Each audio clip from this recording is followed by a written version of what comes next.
Seja bem-vindo ao Neoiluminismo. Eu sou o Russo e hoje vamos falar de um assunto muito importante para a política brasileira.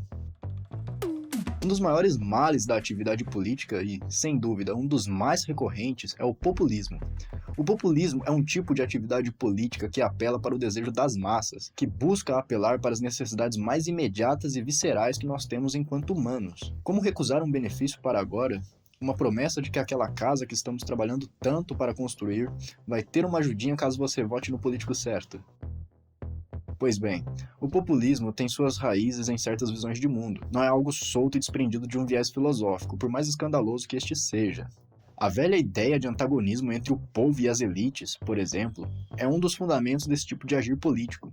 O político é o herói que irá salvar o povo oprimido do estamento burocrático. Essa ideia coloca o povo como uma força moral lutando contra as elites malvadas, um tipo de maniqueísmo político.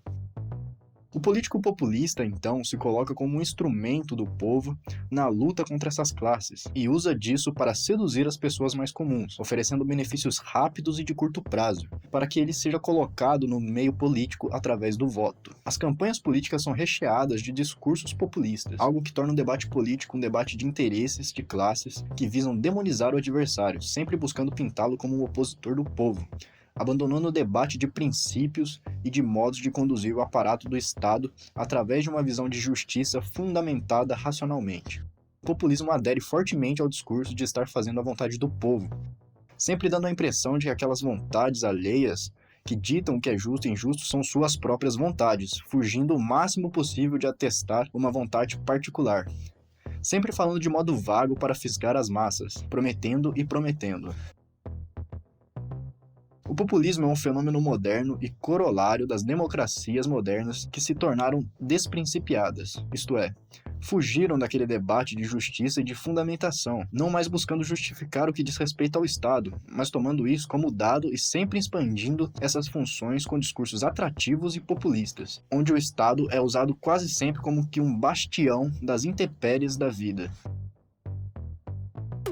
Platão já nos alertava dos perigos tirânicos do populismo ao associar o político populista como uma espécie de tirânico que não aprecia o conhecimento e a justiça, mas sim a popularidade e o prazer próprio, buscando então métodos de perpetuar-se no poder, apelando para persuasões e ofertas de curto prazo para a sua população, deixando de lado aquilo que de fato importa para a praxis política.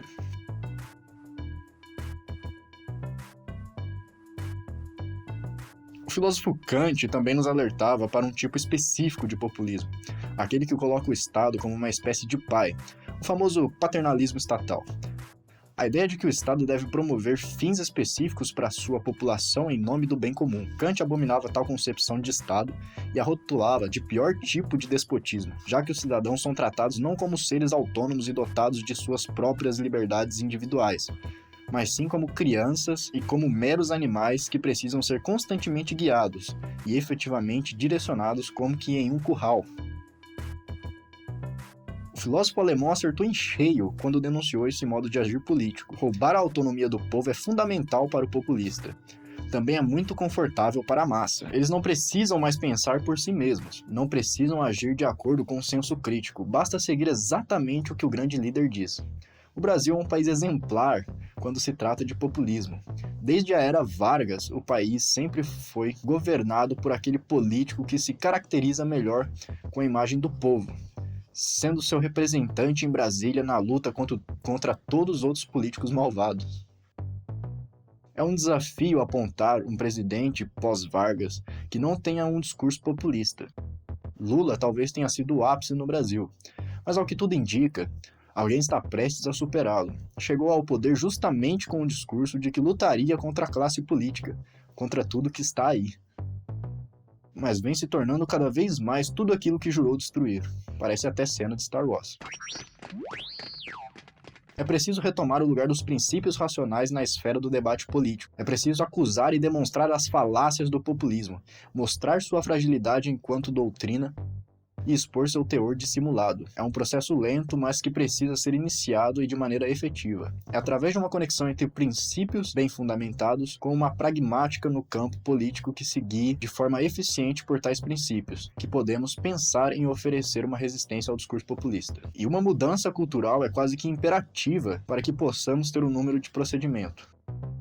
Essa mudança cultural, se feita sem fundamentos racionais fortes e resistentes, não vai durar. Por isso, o neoiluminismo busca trazer o debate permeando todas as questões de relevância para a sociedade e para o indivíduo, para que a mudança cultural seja duradoura por estar pautada em fundamentos firmes, e não em areia movediça, como é o estado atual intelectual brasileiro, em ambos os extremos. É preciso segurar firme no pêndulo que cambaleia pelos extremos ideológicos, segurar firme e soltá-lo levemente, para que tenhamos segurança e base naquilo que queremos trazer, tanto no campo teórico como no prático, e que alcancemos o equilíbrio e possamos bater de frente com o populismo sem medo de estarmos andando na lama. Estamos andando e agindo a partir de algo concreto, buscando pautas objetivas e propositivas que visam desenvolvimento econômico e social, deixando de lado o puro interesse próprio disfarçado com o discurso do político do povo.